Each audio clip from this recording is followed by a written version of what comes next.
Burial Plot by Davies. Chapter 1. The Quiet Harvest. The twin suns of Janson 3 rose slow and golden over the valley, casting long shadows across the rows of synth corn and protein root. Dew steamed off the leaves in shimmering wisps, and the air smelled of soil, ozone, and promise. Captain Robert Lang, retired, decorated, and long since done with war, stood at the edge of his field with a mug of Orion root coffee, watching the light crawl across the land he'd built with his own hands. 10 years ago, this place had been nothing but rock and dust. A reward, they'd called it, a gesture of gratitude from the unified Galactic Command for services rendered in the final days of the war. Most veterans took their land grants and drank themselves into oblivion. Robert had dug in. Literally. He'd started with a shovel and a solar panel. Now his farm was a self-sustaining marvel.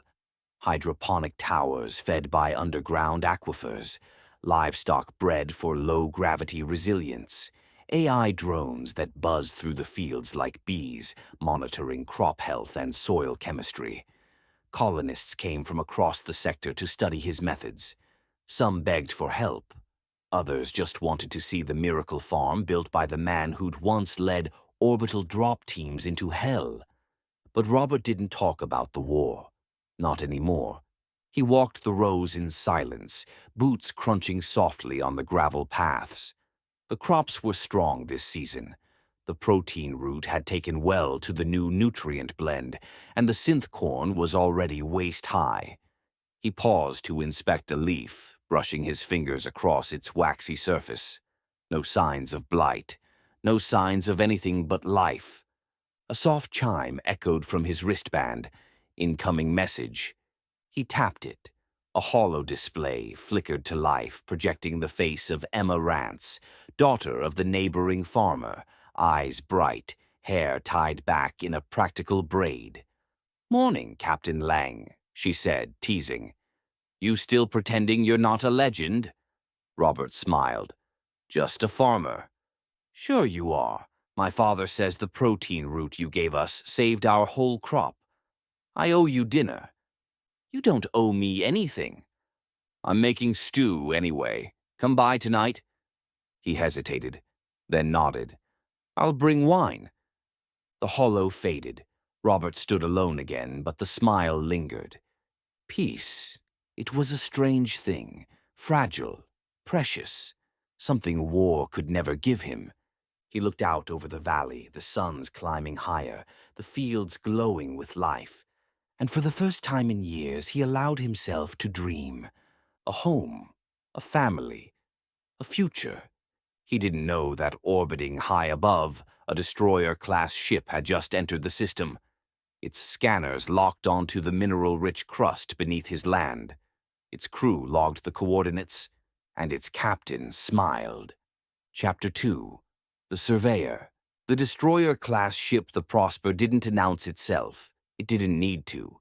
It arrived in orbit like a shadow cast across the stars, its hull matte black and bristling with sensor arrays, mining claws, and atmospheric thrusters. No banners, no insignia, just the cold geometry of corporate intent. Inside, the crew moved with precision. Not soldiers, surveyors, analysts, and negotiators. Their uniforms bore the silver crest of Delian Minerals, one of the largest extraction conglomerates in the outer colonies. Their mission was simple: locate, assess, acquire. Janson 3 had been flagged in a deep scan. Beneath its fertile crust lay veins of zentrium, a rare mineral used in quantum drives and orbital shielding. The war had depleted Delian's reserves. Now they wanted more, and they wanted it fast. The lead negotiator, a man named Garrick, descended in a sleek shuttle that kicked up dust as it landed near the central colony hub. He wore a tailored suit and mirrored lenses that reflected the curious faces of the farmers who gathered to meet him. Robert Lang stood at the back of the crowd, arms crossed, silent. Garrick stepped forward, smiling like a man who'd already won. "Citizens of Janson 3, he began, voice amplified by a wrist-mounted speaker. Delion Minerals is pleased to offer you a generous relocation package in exchange for your land. You'll be moved to a newer colony, better infrastructure, better climate, and of course full compensation for your property. Murmurs rippled through the crowd, confusion, suspicion. One farmer raised his hand. Why would we leave? We built this place. Garrick's smile didn't falter. Progress requires sacrifice. The minerals beneath your farms are vital to rebuilding the galaxy. You'll be heroes again. Robert stepped forward. We already were. Garrick turned to him. Captain Lang, I've read your file. Impressive service record. I didn't fight for Delion, but you fought for peace, and peace requires resources. Robert's eyes narrowed. Peace requires respect. Garrick's smile thinned. Refusal is your right, but understand, Delion has legal claim to the mineral rights. We're offering you a way out, a soft landing. Robert looked around. The farmers were tense, some afraid, others angry. He spoke calmly. We're not leaving. Garrick nodded as if he'd expected it. Then I'll return with contracts just in case. You'll have time to reconsider. He turned and boarded his shuttle. The engines roared and the ship lifted off, vanishing into the sky. Robert watched it go, a knot tightening in his chest. That wasn't a surveyor. That was a scout. And the next ship wouldn't be carrying contracts. It would be carrying guns. Chapter 3. Scorched Earth. The attack came 3 nights later. No warning, no declaration. Just a low hum in the sky, followed by a flash of light that turned the horizon white. Robert woke to the tremor. His farmhouse shook, dust falling from the rafters. He grabbed his rifle, an old bolt-action relic he kept for night creatures, and ran outside. The eastern ridge was burning. He climbed the observation tower, eyes scanning the valley. The farm belonging to the Williams family, 3 generations of colonists, was gone, vaporized. The fields were scorched black, the irrigation lines melted into slag. Their livestock lay in twisted heaps, steam rising from their bodies. Above, a raider ship banked hard and vanished into the clouds. Robert's knuckles whitened around the railing. Delion had made its first move. He descended the tower and strode to the barn. Beneath the floorboards, hidden behind a false wall, was the cache. He hadn't opened it in years. The biometric lock scanned his palm. The panel hissed open. Inside, weapons wrapped in oilcloth, sealed in crates marked with faded military codes, plasma rifles, EMP grenades, a shoulder-mounted missile launcher, a portable railgun, and tucked in the corner, a data core containing tactical schematics and encrypted comms. Most of it was illegal. All of it was lethal. Robert stared at the arsenal. Memories surged, drop zones lit by fire, comrades screaming in 0G, the smell of blood and ozone. He'd buried that life. But Delion had dug it up. He activated the comms unit and sent a message to the colony network. His voice was calm, cold. This is Captain Robert Lang. I've seen the smoke. I know what's coming. If Delion sends another ship, I'll bury it, and I'll plant its crew in a special plot behind my barn. He paused, then added, This is your only warning. He shut off the comms and stood in silence. Outside, the wind carried the scent of ash. Inside, the war had begun again. Chapter 4. Warning shot. The morning mist clung to the valley like a shroud. Birds scattered from the treetops as the low hum of engines broke the silence. Robert Lang crouched on the ridge, his breath steady, his eyes locked on the incoming raider. It was sleek and predatory, designed not for war but for terror. Its undercarriage glowed with crop burners, sonic disruptors, and a payload of incendiary pods. Delian wasn't trying to kill anyone. Not yet. They were trying to starve them out. The ship banked toward the Rance farm. Robert's jaw tightened. He tapped the targeting relay on his wrist. A soft chime confirmed lock. Beneath the far silo, the missile launcher hummed to life. He whispered, "Come closer." The raider dropped altitude, preparing to release its pods. Robert waited until it passed the ridgeline, just close enough for the blast radius to catch the engines. He pressed the trigger.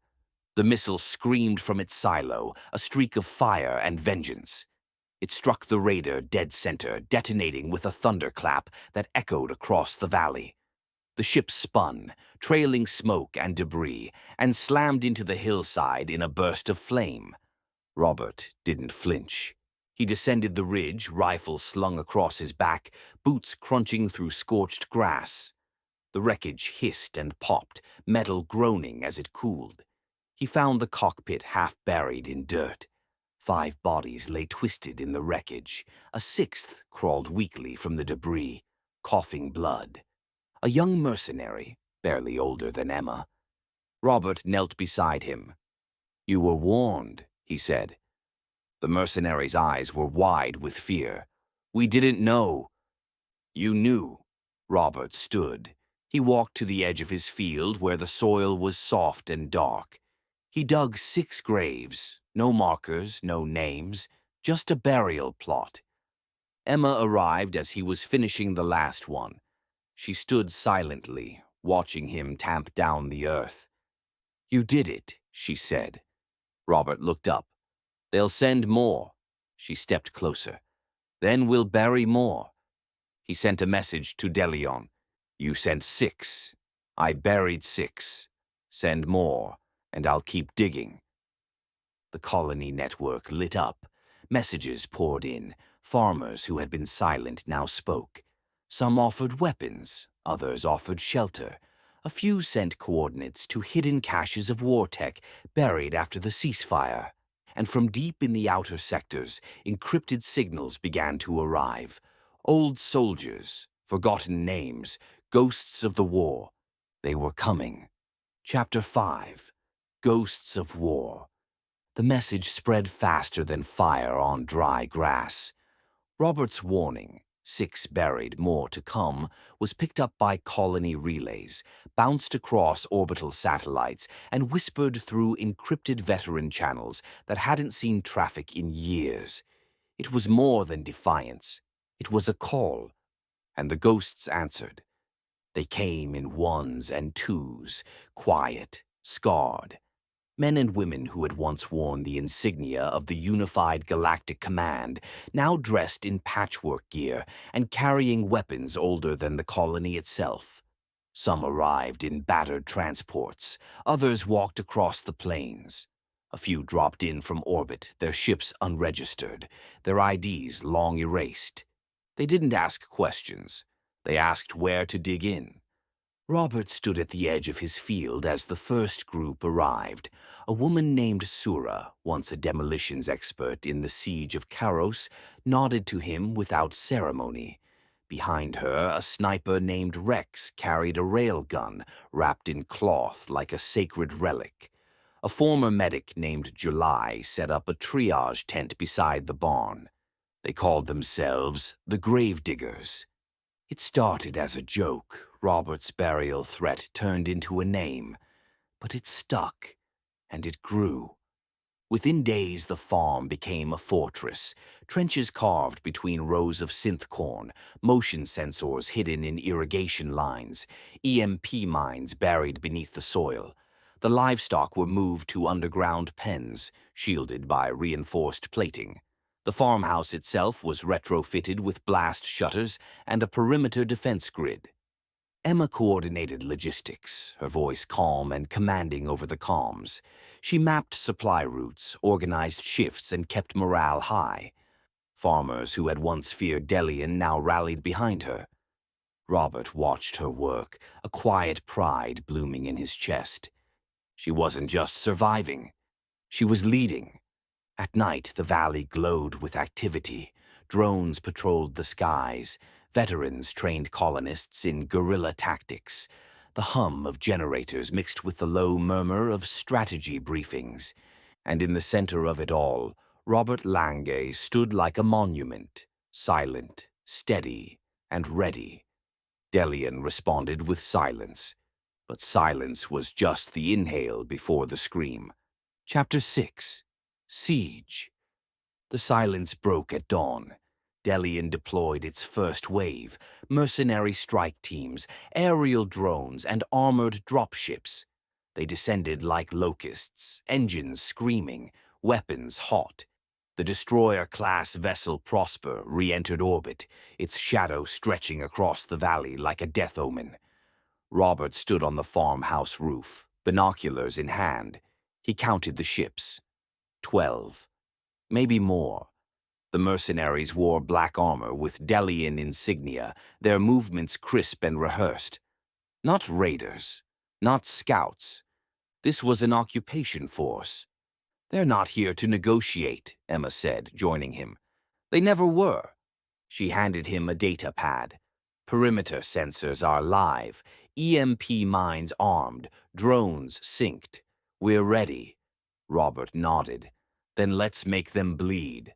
The first dropship landed near the Williams ruins. Troops fanned out, scanning the terrain.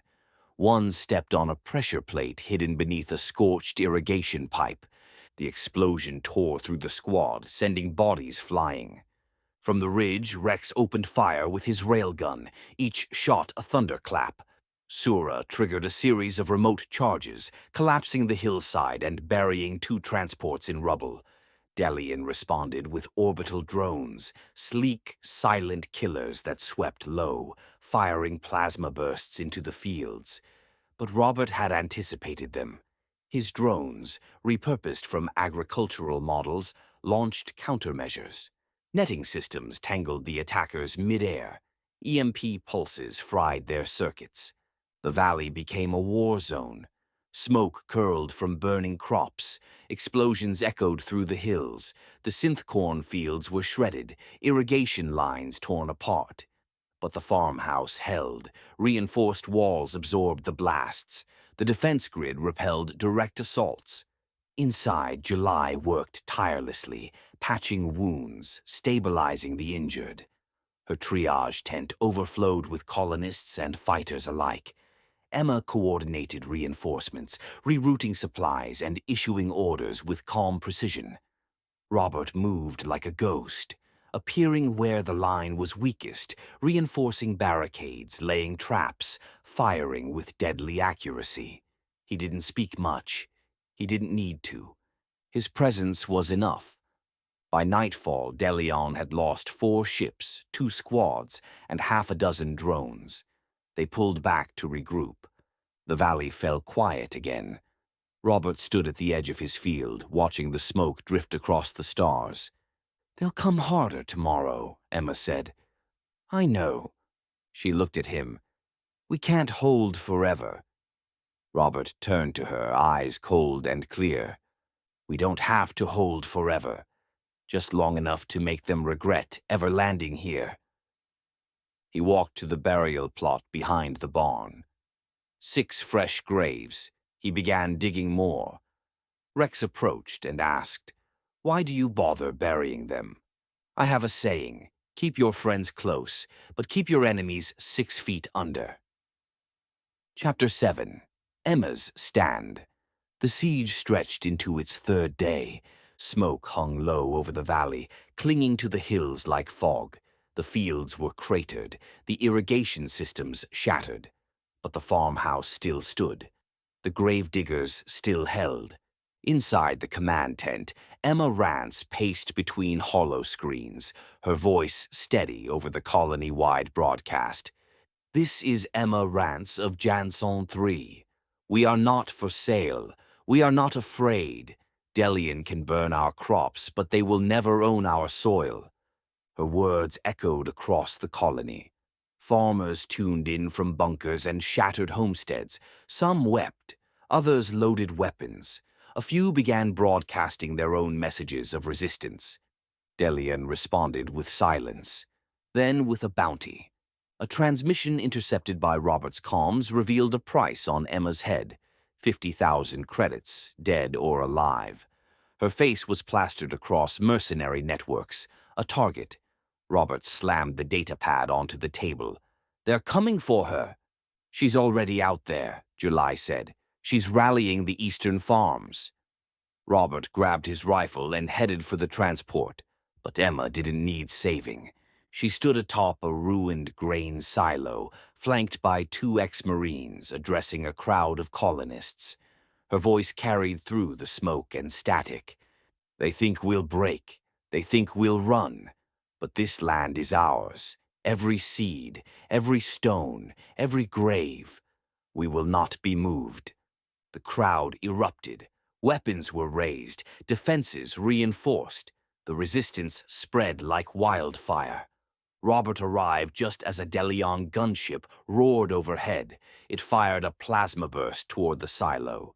Emma didn't flinch. Robert raised his launcher and fired. The missile struck the gunship mid-flight, sending it spiraling into the hills. Emma turned to him, eyes blazing. "You're late," he smiled. "You're loud." She stepped down, dusting ash from her jacket. "We've got 3 more farms joining. Supplies are thin, but morale's high." Robert looked at her. Really looked. She was guiding the resistance, inspiring.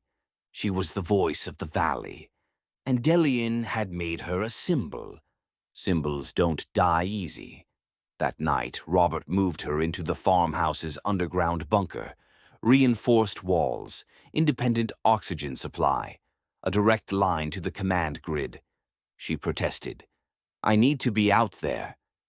"You will be," he said. "But if they take you, this whole thing falls apart." She stared at him. "You think I'm the heart of this?" "I know you are." She nodded. "Then let's make them bleed."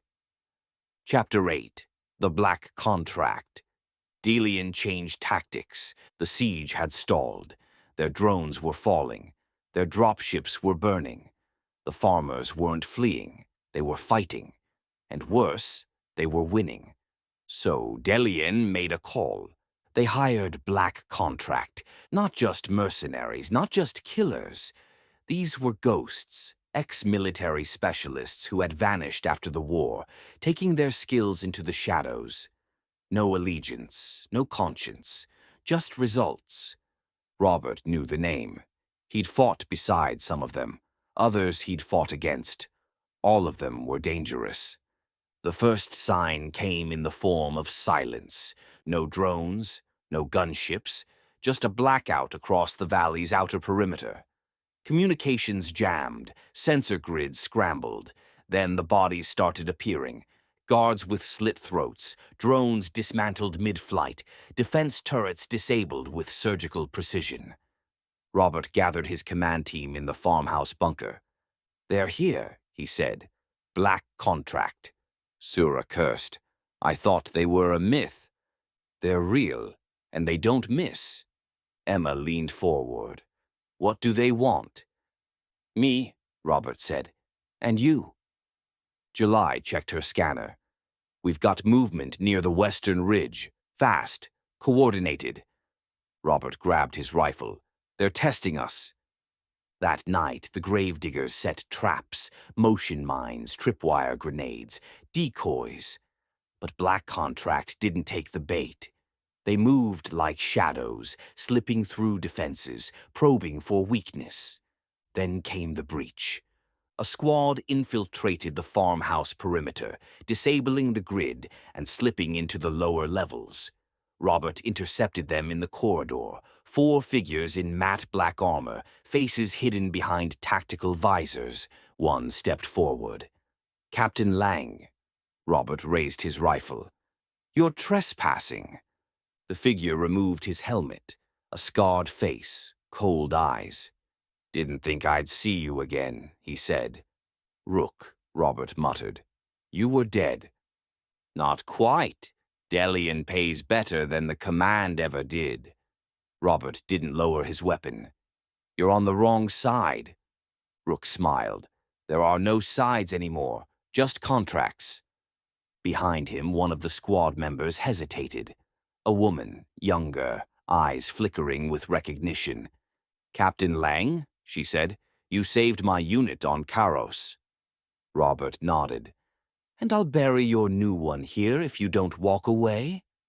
She lowered her weapon. Rook turned. "What are you doing?" "He's right," she said. "This isn't war, it's slaughter." Two others followed her lead. Rook stood alone. Robert stepped forward.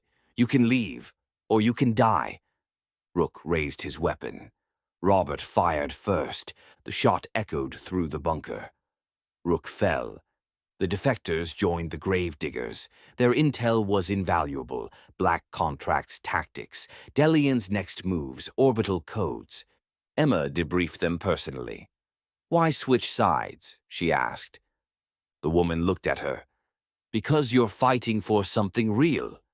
That night, Robert added another grave to the burial plot. And Delian learned a hard truth. Even the best killers can die. Chapter 9. The Trap. Delian was furious. Their elite unit had fractured. Their siege had stalled. Their reputation, once ironclad, was cracking. So they did what corporations always do when pride is wounded. They overcommitted. The destroyer-class vessel, Prosper, descended from orbit, flanked by 2 escort cruisers and a fleet of dropships. The valley trembled beneath their arrival. The sky turned dark with exhaust trails and the shimmer of kinetic shields. Robert watched from the ridge, his face unreadable. "They're bringing everything," Emma said. "Good," he replied. "I want them all in one place." The gravediggers had spent the last week preparing. Every trench, every tunnel, every irrigation line had been repurposed. The valley was no longer a farm. It was a trap. Robert had studied the terrain for 10 years. He knew every fault line, every pressure point, and he knew how to collapse it. The plan was simple. Lure Delian's main force into the valley, then bury them. The bait was the farmhouse. Delian deployed ground troops in waves, sweeping through the fields, pushing toward the command center. Plasma fire lit the sky. Drones buzzed overhead. The farmhouse took hit after hit, its reinforced walls holding just long enough. Inside, Robert and Emma monitored the advance. "They're in position," she said. Robert tapped the seismic control panel. "Then let's close the door." He triggered the charges. A series of deep, thunderous booms echoed through the valley. The canyon walls, rigged with seismic explosives, shuddered and collapsed inward. Massive slabs of rock tumbled down, crushing dropships, burying troops, severing escape routes. The valley became a tomb. Delian's cruisers tried to lift off, but Robert had one more surprise. From a hidden silo beneath the eastern ridge, a forbidden orbital cannon, salvaged from the war and rebuilt in secret, rose into position, its targeting array locked onto Prosper. Robert hesitated. Emma touched his arm. "They'll never stop." He fired. The cannon roared, a beam of pure energy slicing through the sky. It struck the destroyer mid-hull, igniting its core. The explosion lit the heavens, a fireball visible from orbit. Debris rained down across the valley, scattering like ash. Silence followed. Then cheers. The gravediggers emerged from bunkers and trenches, battered but alive. The valley was scarred, but it was theirs.